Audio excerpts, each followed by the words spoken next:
నాకు స్టోరీ తెలిసిన క్లైమాక్స్ ఈరోజు చూస్తున్నప్పుడు అసలు అత్త ఫిష్ అనిపించింది. అలా ఉంది climax. Climax is the highlight. I think one of the best climaxes ever made in Telugu. No one can imagine like that it will happen. ఇలాగా ఇంతగా జరుగుతుందని, ఇలా జరుగుతుందని అసలు ఎక్స్పెక్ట్ చేయరు. It will haunt you for 1 or 2 days. వెళ్ళాక Oh. Theatre బయటకు వచ్చిన తర్వాత 1 or 2 days హాంట్ చేస్తుంది. అంత ఇంపాక్ట్ క్రియేట్ చేస్తుంది. So interesting. So Jan 1st it is going to release. Yes. So excited to watch. Yeah, please. Climax మాత్రం అస్సలు miss అవ్వద్దు. అంటే ఇన్నయ్య యాక్టింగ్ గురించి చాలా మంది మెస్మరైజ్ అయ్యారని చెప్తున్నారు. ఇప్పుడు ప్రివ్యూ చూసి వచ్చారు కాబట్టి I want to watch it. So Innaiah మీరు చెప్పండి, ఇప్పుడు మన తెలుగు ఫిలిం ఇండస్ట్రీలో జరుగుతున్న ఈ కాంట్రవర్సీ అని చెప్పాలో, I don't know what should I say. Shivaji గారు చెప్పారు కదా ఇట్లా ఆడవాళ్ళ గురించి అని. సో బట్టల గురించి, ఆడవాళ్ళ గురించి మీకేమనిపించింది ఆయన చెప్పిన దాంట్లో? ఆయన చెప్పిన దాంట్లో ఆయనకి సెన్స్ లేకుండా మాట్లాడారని అనిపించింది. దాని తర్వాత అది ఒక పిఆర్ గేమ్ అయి ఉండొచ్చు అని అనిపించింది మూవీ ప్రమోషన్స్ కి. అలా కాదని చెప్తున్నారు కదా ఆయన. మేబీ ఎవరు అంటే లైక్ అక్కడ ఆయన యూజ్ చేసిన వర్డ్స్ తప్పు, ఆయన మాట్లాడిన వే ఆఫ్ లైక్ చెప్పడం కూడా తప్పు. అది కరెక్ట్ కాదు బేసికల్లీ. ఎందుకంటే తను అమ్మాయిలు వేసుకునే బట్టల గురించి మాట్లాడడం అసలు కరెక్ట్ కాదు. ఇంకెప్పుడు అండి అమ్మాయిలు, మనం ఫ్రీడమ్ ఇండియాలో ఇంకెప్పుడు వస్తుంది? ఇంకా ఇలాంటి మంగపతి లాంటి క్యారెక్టర్లు, ఇంకా సెలబ్రిటీ, తను కొన్ని మంచి పొజిషన్లో ఉన్నాడు. ఆయన చెప్తే ఒక వర్గం లైక్ కొంతమంది అయినా వింటారు, ఎందుకంటే ఆయన ఒక పొజిషన్లో ఉన్నాడు కాబట్టి. సో సమాజాన్ని చెడగొట్టినట్టు కదా ఆయన చేసిన పని. ఇప్పుడు పేట్రియార్కి మీనాస్టిక్ లైక్ అంకుల్స్ ఉంటారు కదా, వరల్డ్ అంకుల్స్, వీళ్ళందరూ సపోర్ట్ చేస్తారు ఆ బ్యాచ్ అందరూ ఆయనకి. అంటే ఇంకా మన ఇండియాలో గాంధీ గారు ఏం చెప్పారు, అర్ధరాత్రి కూడా ఒక అమ్మాయి స్వతంత్రంగా నడవగలదు, అప్పుడు మన ఇండియాకి స్వాతంత్రం వచ్చింది అంటారు కదా. మనకి ఇంకా రాలేదా? మనకి ఇంకా రానివ్వరా? ఇంకా మూర్ఖులే బతుకుతున్నారు, మూర్ఖుల్లా బతుకుతున్నారు బేసికల్లీ జనాలు. ఒకరు మూర్ఖంగా మాట్లాడిన దాన్ని సపోర్ట్ చేసుకుంటూ సొసైటీ కూడా వెళ్తుంది. ఆయన మంగపతి క్యారెక్టర్ చేస్తారు కదా, దాంట్లోంచి బయటకు రాలేదు అనిపించింది.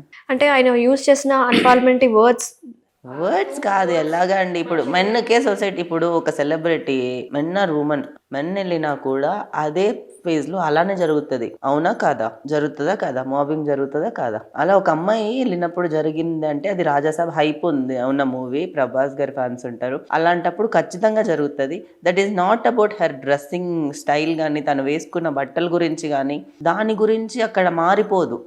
అంత కామన్ సెన్స్ లేకుండా మాట్లాడితే ఇంకెలా తీసుకోవాలి చెప్పండి? ఇంకా ఎప్పుడు ఎదుగుతారు? ఈయనకి కల్చర్ తెలియదేమో, మన ఇండియన్ కల్చర్ తెలియదేమో అనిపిస్తుంది. మన ఇండియన్ కల్చర్లో బట్టలు ఎలాగ ఉండేవండి ముందు? ట్రెడిషనల్గా పంచ కట్టుకొని అమ్మాయిలవి ఎలా ఉండేవి? ఇప్పుడు కాదు, ఒక 100 years బ్యాక్ ఇండియాలో డ్రెస్సింగ్ సెన్స్ ఎలా ఉండేది అమ్మాయిలవి చెప్పండి? చీర ఉండేదండి, చీర అయితే డెఫినెట్ గా ఉండేది, వితౌట్ బ్లౌజ్ తో ఉండేది. మీరు ఒక ఎగ్జాంపుల్ చెప్తా మీకు. 100 years బ్యాక్ కొంతమందిని చూపించాలి అంటే ఎక్కడికి తీసుకెళ్తా? ఇప్పుడు పొన్నియిన్ సెల్వన్ మూవీ ఉంది, చూపించాలి అంటే వాళ్ళని ఎలా చూపించారు? అక్కడ చేపలు పట్టే వాళ్ళని కానీ, ఊర్లో వాళ్ళని కానీ. త్రిష గారిని ఎగ్జాంపుల్ గా తీసుకుంటే అక్కడ తను ఇంకొక ఆమె ఉంది కదా, ఐశ్వర్య, చేపల్లో ఏదో అంటే లైక్ వితౌట్ బ్లౌజ్తో మన శారీ కట్టు అంటే అప్పుడు సొసైటీలో వాళ్ళందరూ వల్గర్గా కనిపించలేదు ఎవరికి.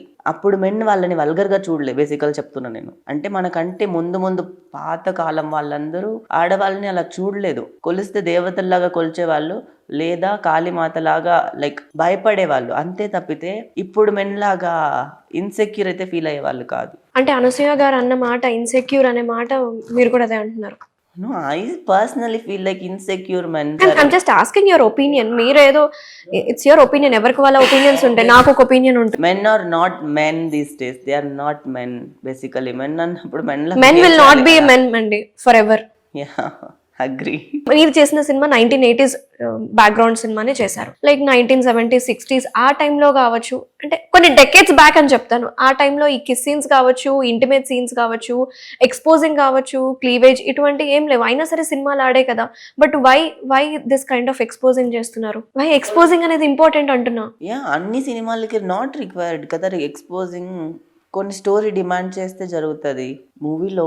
కొన్ని మూవీస్ ఇప్పుడు జనాలు మారిపోయారా? ఇప్పుడు మనం అప్పుడు కాలంలో బతకట్లేదా? అందరు మారిపోయారా? మనకి వెస్ట్రన్ కల్చర్ ఇన్ఫ్లుయెన్స్ ఉందా? మన ఇప్పుడు డే టు డే మన లైఫ్లో ఇప్పుడు మీరు వేసుకున్న డ్రెస్ కూడా వెస్ట్రన్ కల్చర్ అవునా కాదా? ఇన్ఫ్లుయెన్స్ ఉందా? జనాలు మారిపోయారా? మనం అప్డేట్ అవుతున్నామా? మన కంఫర్ట్ లెవెల్స్ చూసుకుంటున్నామా?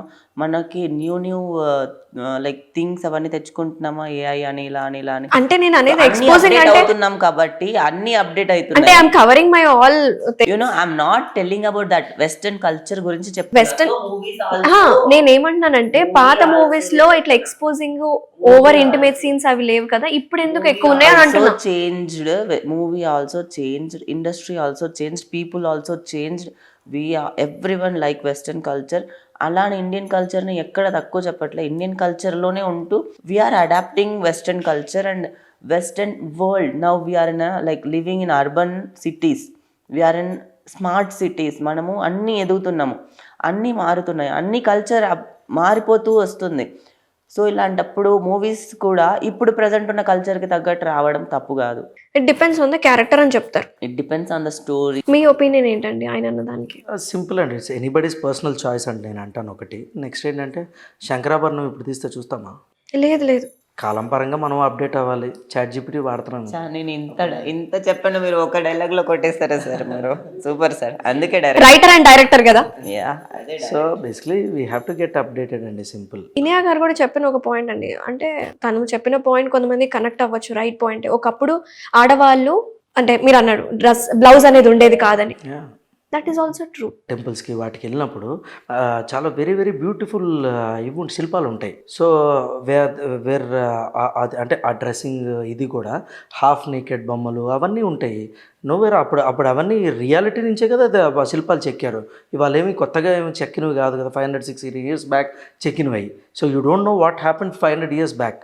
ఒక మాట చెప్పండి, సోషల్ మీడియాలో చాలా మంది ఈ ఇన్సిడెంట్ జరిగినప్పటి నుంచి కమెంట్స్ లో ఆడవాళ్ళది తప్పని కొంతమంది అంటున్నారు, మగవాళ్ళది తప్పంటున్నారు. Men will not be men అని మనం మాట్లాడుకున్నాం కదండి. సో ఈ కమెంట్స్ అన్నప్పుడు ఆడవాళ్ళు మీరు అట్లా చేయడం వల్లే మా మెన్స్ ఇలా అవుతున్నారు అని అంటున్నారు. ఐఎమ్ జస్ట్ ఆస్కింగ్, ఇప్పుడు ఒక జర్నలిస్ట్గా నేను అడుగుతున్నాను అనమాట, వాళ్ళ తరపున నేను అడుగుతున్నాను మిమ్మల్ని. నిర్భయ జరిగినప్పుడు తను ఏమైనా గోవాలో స్విమ్ సూట్లో తిరుగుతుందా? కాదు కదా. కాదండి. మరి ఎందుకు జరిగింది? అండ్ మీకు I have plenty of cases with me. అట్లా ఏంటనంటే ఇట్లాగా లాట్ ఆఫ్ ఇన్సిడెంట్స్ జరిగినప్పుడు నోబడీ అలా డ్రెస్సింగ్ సెన్స్ వల్ల, it's all about mind set అండి, అంతే.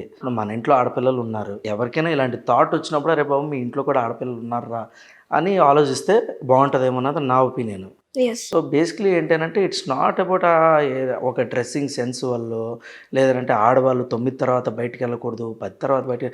ఇప్పుడు అందరూ సాఫ్ట్వేర్ జాబ్ 9 షిఫ్ట్ 10 షిఫ్ట్ చేసుకుంటున్నారు. ఎగ్జాక్ట్లీ, ఒక్కలే వస్తూ ఉంటారు క్యాబ్ లో. మరి so it's all about mind set. మనం జంగిల్లో బతకట్లా, మనం we are living in a society where men and women have to coexist. So అలాంటప్పుడు everybody either men or women has to have a proper mind set. So మీరు ఆయన మాట అన్నప్పుడు మీకు ఎలా అనిపించిందండి? రాంగ్ వర్డ్స్ యూజ్ చేసాడు అనిపించిందా, అనిపించలేదు? We are living in a democratic country. So ఇలాంటి డెమోక్రటిక్ కంట్రీలో మనం వచ్చేసినప్పుడు అన్పార్లమెంటరీ లాంగ్వేజ్ వాడకూడదు, నెంబర్ 1. అండ్ ఇంకోటి ఏంటంటే whatever his opinion is there, ఆ ఒపీనియన్ అన్నది it has to stick to him probably. అదేంటంటే మనం డెమోక్రటిక్ సొసైటీలో ఉన్నప్పుడు బయటికి వచ్చి తన పర్సనల్ ఒపీనియన్ బయట చెప్తే ఆబ్వియస్లీ ఇలాంటి ఇది వస్తుంది. అదే మనం వేరే చైనా లాంటి దేశాలకో అటు ఇటు వెళ్ళాం అనుకోండి, అంత ఫ్రీగా మాట్లాడటానికి కూడా ఉండదు. ఇది ఇండియా కాబట్టి ఫ్రీగా మాట్లాడగలిగారు.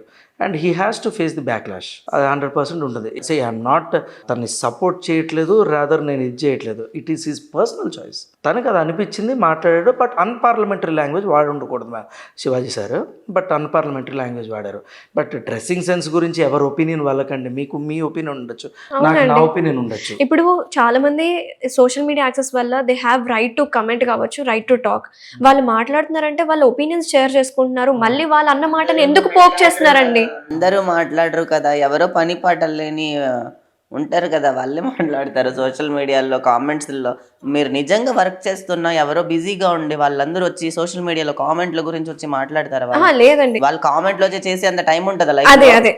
అంత టైం లేకుండా పని పాట లేకుండా కొంతమంది ఉంటారు, పడుంటారు కామెంట్లు చేయడం కోసమే. పిఆర్ డబ్బులు ఇచ్చి కామెంట్లు చేయించే వాళ్ళు ఉంటారు. వాళ్ళందరికీ పని చేసే ఒక బ్యాచ్లు ఉంటాయి, వాళ్ళందరూ చేసుకునే పనులు ఇవి, అంతే. చిన్మయ్ గారు చెప్పినప్పుడు మీకు ఎలా అనిపించిందండి ఫీల్? ఉమెన్ కోసం స్టాండ్ తీసుకునే వాళ్ళు నాకు చాలా నచ్చుతారు. ఆవిడ వచ్చి బయటకు వచ్చి ఏదైనా మాట్లాడతారు. నాకు I have a huge respect on her. Right. Anasuya గారు చెప్పినప్పుడు?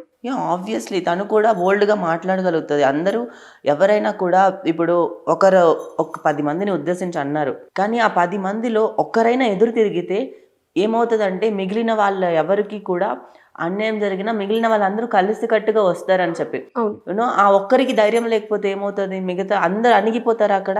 సో అలా అణిగిపోకుండా ఒకరు బయటకు వచ్చి మాట్లాడుతున్నప్పుడు I feel they are great, bold, strong, confident. అందరు దాన్ని చూసి నేర్చుకోవాలనిపిస్తుంది. అంటే లైక్ ఒక పర్సన్ అలా బయటకు వచ్చి మాట్లాడడం తప్పు కాదు. నేను కూడా యాక్సెప్ట్ చేశాను ఆవిడ అన్న మాటలకి. అలాగే చిన్మయ్ గారు, ప్రకాష్ రాజ్ కూడా సపోర్ట్ చేశారు. ఇట్స్ ఆల్ అబౌట్ కంఫర్ట్ అండి. What ever you like do it, అంతే. అది ఒక ఇదేం ఉండదు దానికి, అంటే ఒక రెస్ట్రిక్షన్ ఏమి ఉండదు. అదే అంటున్నాం, మనమేం జంగిల్లో ఉండట్లా, సొసైటీలో కోఎగ్జిస్ట్ అవ్వాలి. సో బేసిక్లీ ఏంటంటే ఎవరికి నచ్చింది వాళ్ళు చేయాలి. దేనికి రెస్ట్రిక్షన్స్? ఇది మనం ఏమైనా సిరియాలోనో లేదనంటే ఆఫ్ఘనిస్తాన్లోనో లేము, అవును, మనం కొరియాలో లేము, నార్త్ కొరియాలో లేము, ఇండియాలో ఉన్నాము. Such a great country. అక్కడికక్కడ కాల్చి చంపేస్తారండి కొరియాలో. So India is a great country. This country, మన ఇలాంటి కంట్రీలో పుట్టినందుకు we have to be very happy. ఎవరు ఎలా కావాలన్నా ఉండొచ్చు, తప్పేం లేదు. But only thing is mind set మారాలి. నెగిటివ్ మైండ్ సెట్ ఉండే వాళ్ళని కంట్రోల్ చేయాలి. For that we have governments ఉన్నాయి, స్ట్రాంగ్ సొసైటీస్ పనిచేస్తున్నాయి. సో వాళ్ళు చూసుకుంటారు. Yes it's their job. But ఏంటంటే I feel everybody mind set has to be, చాలా మందికి అది మనకి మన సివిక్ సెన్స్లోనూ దాంట్లోనూ ఉంటుంది తప్ప మనకి గవర్నమెంట్స్ ఎంత చేసినా కూడా కొంతవరకే. The overall thing is like mind set అండి, మైండ్ సెట్. అదే తెలుసుకుందాము.